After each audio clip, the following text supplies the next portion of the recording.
하나님 말씀 봅니다. 우리 누가복음 2장 1절로 7절입니다. 주보를 참조하셔도 좋고요. 신약성경 89페이지입니다. 찾으신 줄 알고 제가 한 절 읽고 여러분이 한 절 읽고 이 아침에 교독합니다.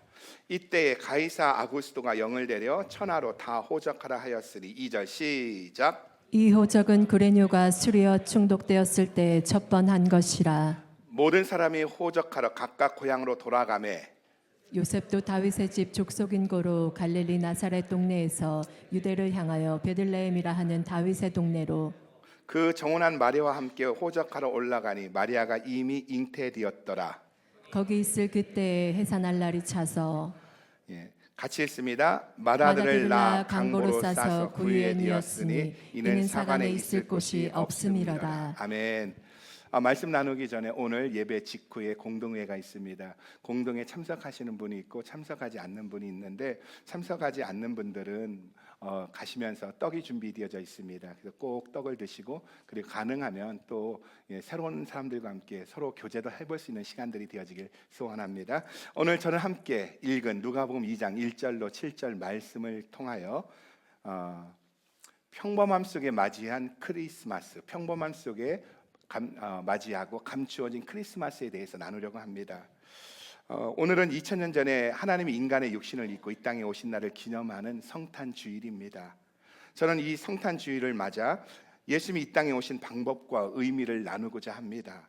하나님이신 예수님이 우리를 구원하기 위해 인간의 몸을 입고 오신 날이 성탄절인데, 다시 말해서 하나님이 저와 여러분과 똑같은 인간의 몸을 입고 오셔서 우리를 구원하기로 하신 날이 바로 성탄절인데, 예수님이 이 땅에 오신 방법이 의외의 방법이었고 동시에 평범한 방법이었다는 겁니다.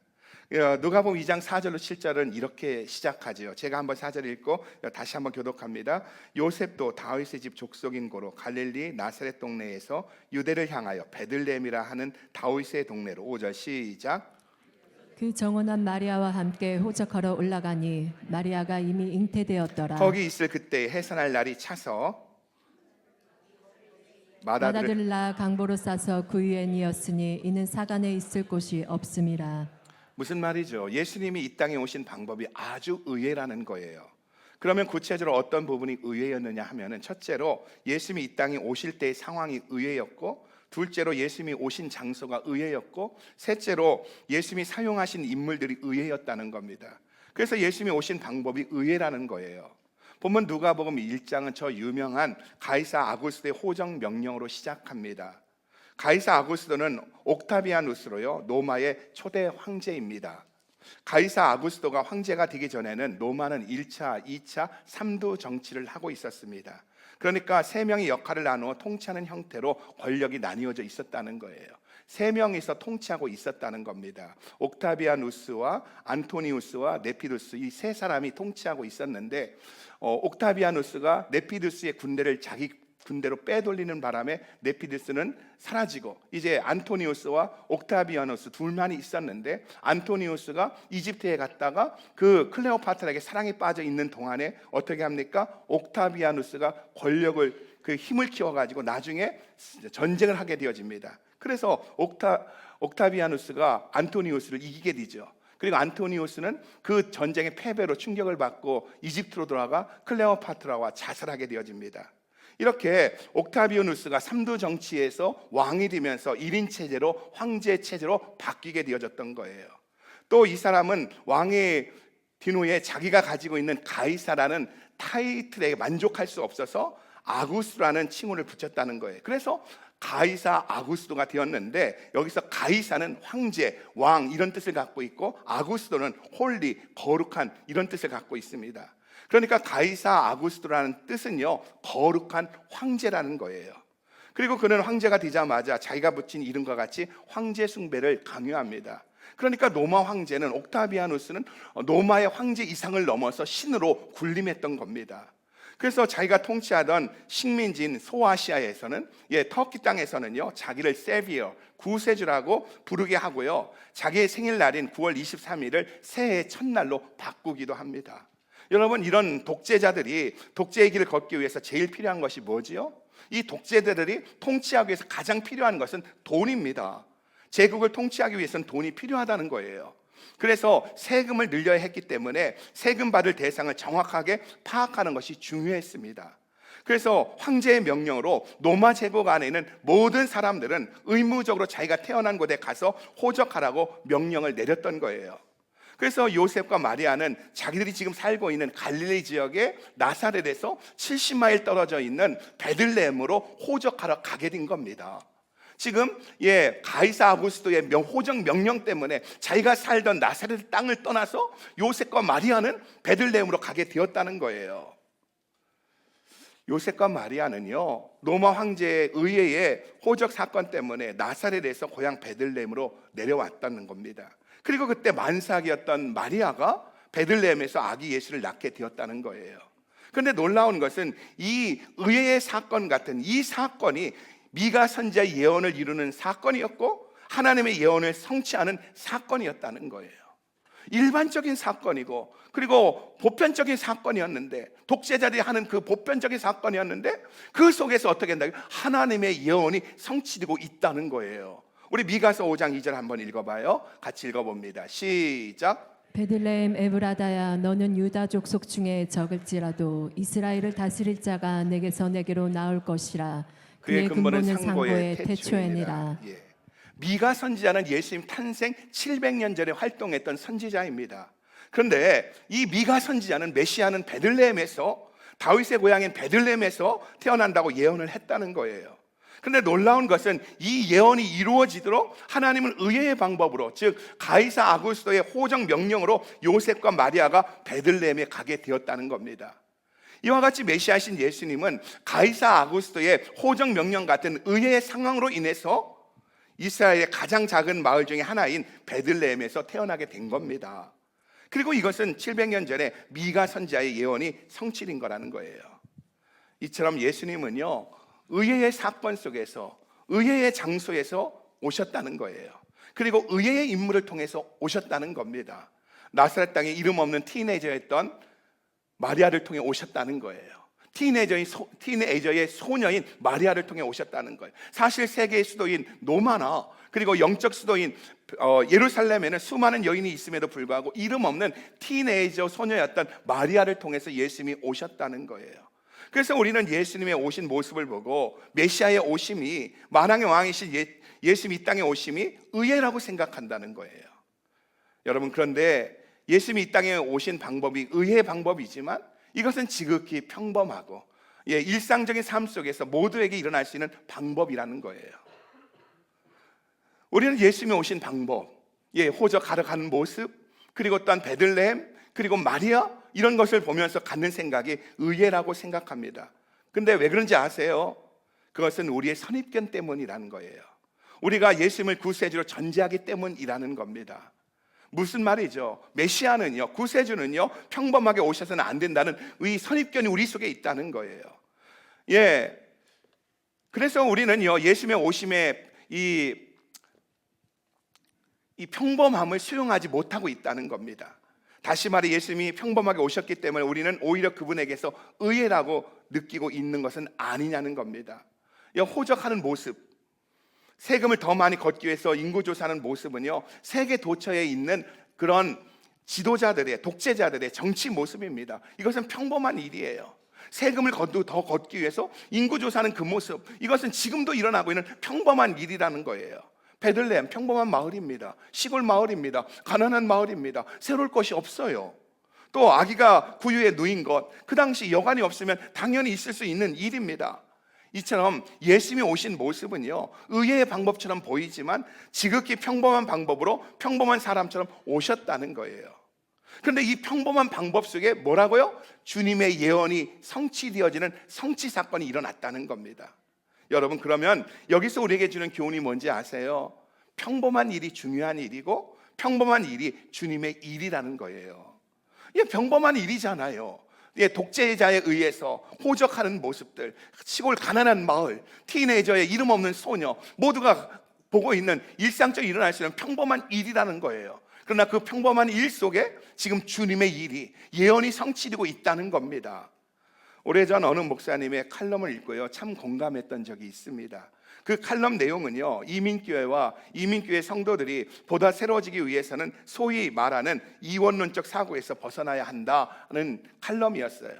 지난 금요일 새벽에 이권율 목사님께 새벽 예배 때 똑같은 취지로서 설교한 것이 있는데, 우리가 이원론적인 사고에서 벗어나야 된다는 거예요. 다시 말해 주님의 일과 세상의 일을 이원론적으로 나누는 형태에서 벗어나야 한다는 거예요. 우리는 교회에 와서는 주님의 일을 한다고 생각합니다. 이렇게 예배드리고 봉사하고 성경 공부하고 기도하는 것은 주님의 일이라고 생각한다는 거예요. 그러나 집에 돌아가 가정을 돌보는 일은 주님과 상관없다고 생각하고요, 사업하는 일은 주님의 일과 상관이 없다고 생각한다는 거예요. 밥하고 청소하고 아이들과 놀아주고 부부간에 커피 한 잔을 나누는 이런 소소한 일들, 이것은 주님의 일이 아니라고 생각한다는 거예요. 그래서 교회에 와서는 신앙적으로 예배하지만 사업할 때는 비신앙적으로 사업하고요, 가정을 세우는 일은 세상 일이라고 생각한다는 거예요. 이것이 바로 이원론적인 사고라는 겁니다. 그래서 이민교회 성도들이 이 이원론적인 사고에서 벗어나지 못하면 정말 이 땅의 빛과 소금이 될 수 없고 이 땅을 변화시킬 수 없다는 것이 칼럼의 내용입니다. 여러분, 하나님이 내게 맡겨주신 모든 일은 거룩한 일인 줄 믿으시기 바랍니다. 살림하는 일이, 공부하는 일이 하나님이 나에게 맡겨주신 일이라면 이 일은 거룩한 일이라는 거예요. 그래서 우리가 주의 일을 하듯 가정을 돌보고 주의 일을 하듯 사업을 하고 주의 일을 하듯 직장생활을 한다면 우리 삶의 모든 영역에서 얼마나 많은 변화를 맛보고 얼마나 깊이 있는 성탄을 맞이하겠느냐는 거예요. 우리는 성탄을 맞이하면서 환경에 초점을 두고 있기 때문에 그 성탄의 기쁨을 못 누리고 있지만, 이 평범함 속에서 일어나는 하나님의 그 역사를 볼 수 있다면 이 평범함 속에서도 이 성탄의 기쁨을 누릴 수 있는 줄 믿으시기 바랍니다. 예수님이 탄생했을 때 베들레헴 주민들과 여관 주인의 입장에 생각해 보면요, 가이사 아구스트의 호정 명령은 최고의 대목이고요, 최고의 기회였을 겁니다. 아마 일평생에 한 번 있을까 말까 하는 기회였을 거예요. 왜 그러죠? 그 도시에 출신 모든 사람이 자기 마을로 돌아옵니다. 5년 전에, 10년 전에, 20년 전에 떠났던 모든 사람들이 자기 마을로 돌아옵니다. 도시 전체가 사람으로 붐비는 거예요. 최고의 대목입니다. 그럼 누가 최고로 바쁘겠어요? 아마도 식당 주인이고요, 여관 주인일 거예요. 여관 주인은 많은 손님을 치르기 위해 분주하게 시간을 보냈을 겁니다.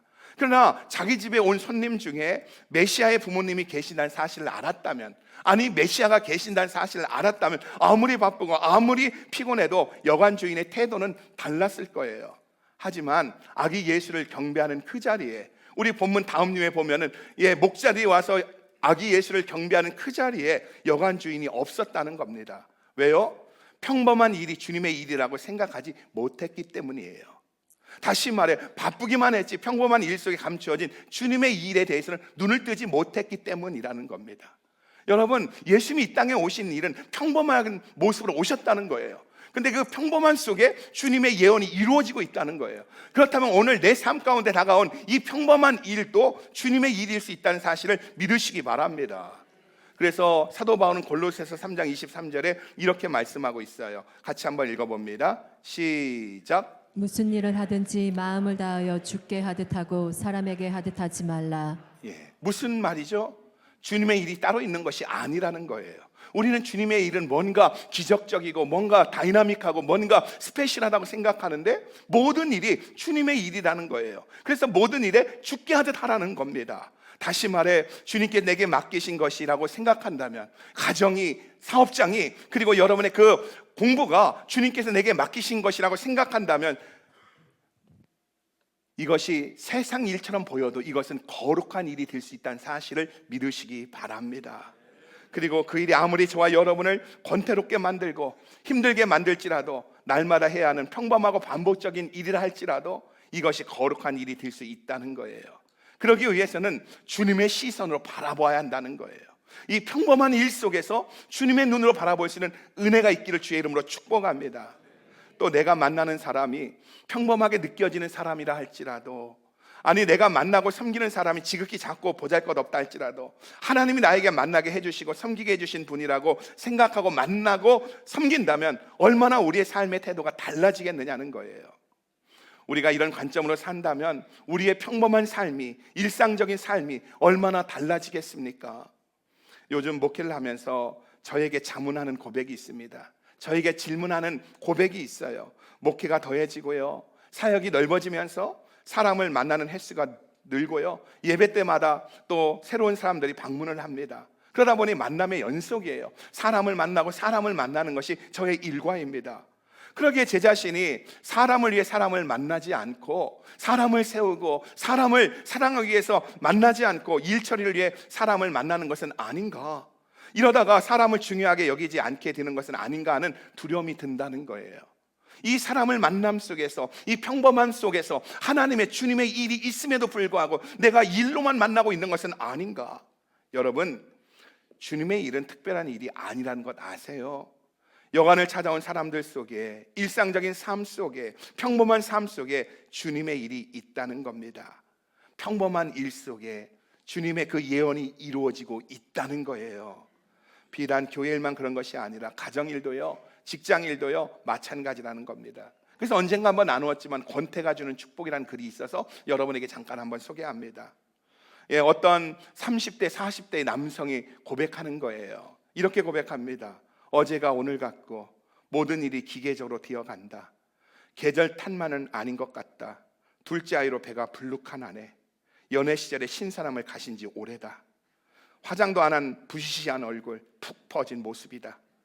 아이는 울고 집은 지저분하다. 권태라면 그래도 괜찮다. 실증이 난다. 연이은 임신, 산구를 치른 아내에게서 낭만 같은 것은 이미 사라졌다. 타성에 빠져 내일이라고 나아질 것이 없는 막막함, 모든 것을 떨치고 어디론가 훌훌 떠나고 싶다. 서양에 고약한 속담이 있다. 낚은 고기에 미끼를 주지 않는다. 데이트는커녕 즐겨 다니던 영화 관람도 이제는 전설처럼 여겨진다. 권태, 구속, 부담, 피곤, 회의, 술이 늘고 짜증이 난다. 이런 40대의 남성에게 인생을 먼저 산 선배가, 한 현자가 이렇게 답해 줍니다. 모든 것이 짜증난다고, 권태롭다고 말하는 이 사람에게 이렇게 말합니다. 젊은이, 정신 차리게나. 그래서 그것을 권태라고 하지. 하지만 그것이 꼭 나쁜 것만은 아닐세. 그런 느낌이 한 번쯤은 들어야 하는 것일세. 생각해보게. 지금 형편의 아내가 연애 시절 같이 자기만 꾸미고 예쁘게 차려입고 다닌다면 어떻게 감당하겠는가? 자네 그 꼴 봐줄 수 있겠는가? 몸매 생각해서 악인을 낳기나 하겠는가? 그리고 저렇게 잘 키우겠는가? 그저 스터분하게 살림 잘해준 덕분에, 아내로서 엄마로서 열심히 잘해준 덕분에 이렇게 안정되고 자네는 그 소위 권태라는 것도 맛보는 것이 아닌가? 여러분, 부부관계뿐만 아닙니다. 직장생활도 마찬가지입니다. 7 to 7 일하고 똑같은 직장에 똑같은 시간에 출근해서 하는 일이 다람쥐 쳇바퀴들도 똑같습니다. 똑같은 말을 합니다. 똑같은 사람을 만납니다. 그리고 그것을 월요일도 화요일도 똑같은 삶의 반복입니다. 10년, 20년 그렇게 살았습니다. 그러다 보니 내게 다가오는 것은 권태입니다. 평범함 속에서 그 소중함을 느끼지 못하고 이 권태에 빠져서 우리는 삶을 자꾸 구속이라고, 부담이라고, 피곤이라고, 회의를 느낀다고 말을 하게 된다는 거예요. 여러분, 성경 이야기가 재미있는 이유 중에 하나가 뭐라고 했죠? 성경 속엔 반전이 있다는 겁니다. 예를 들면 요셉이 애굽의 종으로 팔려갑니다. 요셉은요, 부잣집 아들로 있다 하루아침에 종으로 팔려왔지만 성실하게 일합니다. 그래서 바로의 시위대장인 보디발의 집에서 총무의 자리, 지배인의 자리까지 오릅니다. 그래서 보디발은 자기가 먹는 것 외에는요, 모든 것을 요셉에게 맡길 정도로 신임해 주었다는 거예요. 종이었지만 그의 인생이 풀리기 시작하는 겁니다. 그런데 어느 날 보디발의 아내가 유혹합니다. 이 유혹 앞에 거절하자. 하나님 앞에 득지할 수 없다고, 하나님이 보고 계신다고. 그래서 20대 청년의 그 유혹을 뿌리칩니다. 그런데 이 유혹을 거절한 대가가 뭐지요? 보디발의 아내를 겁탈하려 했다는 누명입니다. 그리고 이 누명을 쓰고 감옥에 갔다는 거예요. 그 감옥에 들어온 순간 요셉은 인생이 끝난 것 같습니다. 자기 삶이 꺼지기 일보 직전 같아요. 영원히 감옥에 있어야 할 것 같습니다. 왜요? 종이 주인의 아내를 겁탈하려 했기 때문에 그는 영원히 감옥 안에 있어야 할 것 같습니다.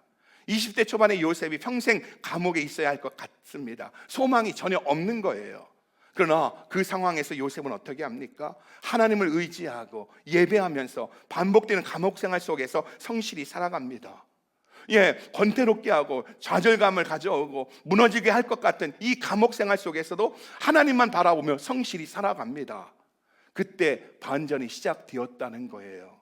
평범하고 보편적으로 일어날 상황 속에서 만남을 통하여 이 요셉은 바로 바로왕의 술 맡은 관원장을 그 감옥에서 만나고, 그리고 그 사람을 통해서 그 감옥에서 나오게 되어졌다는 거예요. 감옥에 영혼이 있어야 할 것 같고요, 인생이 끝나 보이는 감옥에서 요셉이 하나님을 의지하고 성실히 살아가자, 반복되는 감옥 생활에서도 하나님을 의지하면서 성실하게 살아가자, 하나님과 동행하자. 하나님은 평범한 상황 속에서 만남을 주시고 그를 감옥에서 구출해내서 애굽의 모든 일과 장래일까지 주관하는 총리가 되게 했고, 결국은 기근에서 이스라엘 민족을 구원해낸 놀라운 역사를 가져오게 되었다는 사실을 믿으시기 바랍니다. 여러분, 권태, 감옥 같습니다. 그러나 그 감옥에서 주저앉아 있으면 나오지 못하지만, 이 평범한 생활 속에서, 일상적인 생활 속에서 하나님을 찾고 주님을 바라볼 때 하나님은 이 평범한 일 속에서 하나님의 예언을 성취한다는 사실을 믿으시기 바랍니다.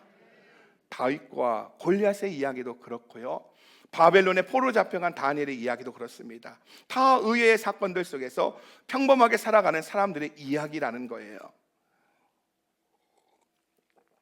수요일 저녁에 우리 교회 남성들과 함께 북클럽을 하고 있습니다. 그런데 한 형제의 고백입니다. 황수한 형제라고 말하진 않겠습니다. 한 형제의 고백입니다. 자기는 요즘 다윗이 좋대요. 다윗이 좋대요. 다윗이 좋은 이유는요, 다윗의 인생을 보니까 그 속에서 하나님의 일하심을 보게 되어서 좋다는 거예요. 다윗은 어느 날 자기 의지와 상관없이 사무엘 선지자가 와서 이스라엘 왕이다 하면서 기름을 부어 왕으로 세웁니다. 자기 의지와 상관없이 어느 날 왕이 된 거예요. 왕이라고 기름 부었어요. 그리고 사무엘 선지자가 돌아갔습니다. 그 다음날 눈을 떠봅니다. 바뀐 거 하나도 없어요. 아버지는 야 이놈아 왜 이렇게 안 일어나고 혼내시고요, 형들은 너 땡땡이 친다고 혼내고요, 빨리 양떼를 이끌고 산으로 가라고, 양떼를 먹이라고, 목축지로 이끌고 가라고 잔소리만 합니다. 왕으로 기름 부음을 받았지만 아무 일도 없는 거예요. 똑같은 삶의 반복입니다. 그런데 어느 날 다윗은 이 골리앗과의 싸움에서 골리앗을 쓰러뜨려 넘어뜨립니다. 이제는 뭔가 삶의 변화가 일어날 것 같아요. 그런데 어떻습니까? 그에게 다가온 것은, 골리앗을 쓰러뜨림으로 다가온 것은 무엇이요? 바로 사울 왕의 시기와 질투로 쫓겨다니는 삶, 광야로 도망치는 삶을 살게 되어졌다는 거예요. 이것이 바로 다윗의 인생이었다는 거예요. 자기 뜻대로 되는 것이 아무것도 없었다는 거예요. 그러나 그는 어떻습니까? 광야에서도, 그리고 어떤 골리앗 앞에서도 그 다윗의 아름다움은 하나님께 시선을 두고 하나님을 예배했다는 거예요. 그러자 하나님의 때에 하나님은 다윗을 이스라엘 왕으로 삼으신 줄 믿으시기 바랍니다. 그러면 놀라운 고백, 자기는 요즘 그래서 내 뜻대로 안 되는 게 감사하대요. 감사의 조건이 내 뜻대로 안 되는 게 감사하대요. 어마어마한 고백입니다. 하나님을 신뢰하고 하나님의 그 선하심만을 알 수 있는 사람만이 들을 수 있는 고백이에요. 여러분, 우리는 의외의 사건들 속에서 평범하게 살아가는 사람들입니다. 그러나 이 평범함 속에서 우리가 하나님을 바라보고 예배하는 자로 살 때 하나님의 예언의 성취자로 우리를 이끌고 가심을 믿으시기 바랍니다. 그래서 우리는 뭐라고 고백하죠? 나는 주 안에서 잘 될 수밖에 없다고. 우리 옆 사람 눈을 보고 한번 인사해요. 당신은 주 안에서 잘 될 수밖에 없습니다. 시작. 여러분, 오늘 이렇게 2부 예배 나와 계신데 여러분이 생각해도 참 기특하죠. 어젯밤에 드라마 보느라고 늦게까지 잠도 못 잤고, 어떤 분은 2차 가고 또 어떤 분은 고스톱도 치고 그러느라고 다 못 자고도 이렇게 교회 나온 나를 보면서 여러분이 스스로 생각할 때도 기특할 거예요. 하나님도 기특하게 생각할 거예요. 그러니까 기특하게 생각하니까 오늘 예배 끝나고 가다가 그로서리 가서 그 나롤이 하나 사가 긁으면 뭔가 뻥 터질 것 같지요. 아니면 갬블링에 가서 뭐 하면 하나면 세븐 해가고 뭐 쏟아질 것 같지요. 이게 주 안에서 잘 된다는 것이 아니라는 거예요. 주 안에서 잘 된다는 말은 어떤 것이냐? 지금 이해가 되지 않고 해석되지 않는 나의 삶이지만 정말 다윗처럼 기름 부음을 받았지만 내게 다가온 것은 일상적인 반복적인 삶이요 시기고 질투지만 그 속에서도 주님이 내 인생을 이끌고, 그리고 어느 때에 하나님께서 나를 이 땅에 보내신 목적대로 나를 사용하신다는 그 믿음을 갖고 사는 것, 이것이 주 안에서 잘 될 수밖에 없다는 겁니다. 하나님은 하나님의 때에 우리를 사용하신다는 거예요. 이 사실 앞에 여러분, 평범한 것이 주님의 일이고 그 속에 나를 찾아오신 예수님을 만날 수 있다는 사실 앞에서 이 성탄절 주일 아침에 예배자가 되시길 주의 이름으로 축복합니다. 사업 힘드시죠? 여러분, 인생 힘드시죠? 애 새끼 낳고 저놈이 효도할 줄 알았는데 크면 클수록 신경만 쓰이게 하죠. 누군가가 저와 감정이 통했습니다. 여러분, 이렇게 힘들고 어렵지만은요, 이게 다 살아가는 모습들이라는 거예요. 이게 내 모습이고 여러분의 모습이라는 거예요. 그러나 이 모습 속에, 평범함 속에서 우리가 평범함에 무너지는 것이 아니라 주님을 예배하고 주님을 높이며 나갈 때 하나님은 이 평범함 속에 주님의 예언을 성취하는 주님의 일을 이루신다는 사실을 믿으시기 바랍니다. 이 확신이 있어야 성탄이 기쁜 거예요. 이 확신이 있어야 이 성탄을 맞이하면서 우리가 주님의 군대로 살아날 수 있는 줄 믿으시기 바랍니다. 여러분, 그러기에 가정에서, 직장에서, 사업장에서, 남편과 아내 사이에서, 부모와 자식 사이에서 주님이 가장 기뻐하는 일이 무엇일까 고민하고 주님의 일을 하심으로 삶의 현장에서 예배자가 되시길 예수 그리스도의 이름으로 축복합니다. 여러분, 금요 예배 나와서 마음껏 부르짖고 기도하고, 또 집에 돌아가서는 아이들과 함께 하나님 나라 만들고 신앙교육하고, 그래서 정말 우리 삶의 모든 영역에서 예배자가 되시길 주 예수 그리스도의 이름으로 축복합니다. 축복합니다. 축복합니다.